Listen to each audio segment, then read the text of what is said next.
and tell us an example of tobacco modeling. Okay, well, basically my best friend Tina, I've known her since I was in preschool. So when she was in, I guess it was probably the 7th grade, she had started smoking, and I had kind of heard stories about it, but I didn't really know if she was.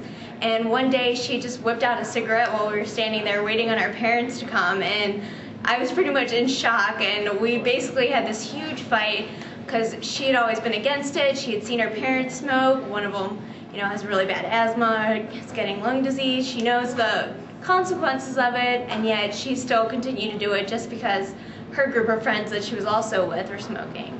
So for me, we had this big blow-up session, and I basically went through and told her how upset I was. Like, she promised not to smoke, and yet I still heard stories later on, and right now I just keep talking to her about it, telling her to stop doing it. I keep kind of telling her she should quit, and right now she's starting to. She's getting down to, I don't know, I guess it's like a couple cigarettes a day. So she's making progress, which is good. Unfortunately, it's taken so many years, but hopefully we can get her to stop, because I don't want to see the same thing happen to her that's right now happening to her parents.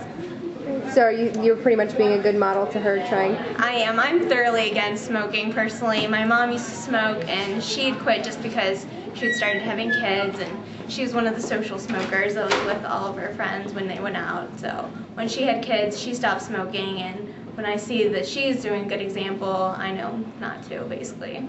Personally, I think it's gross.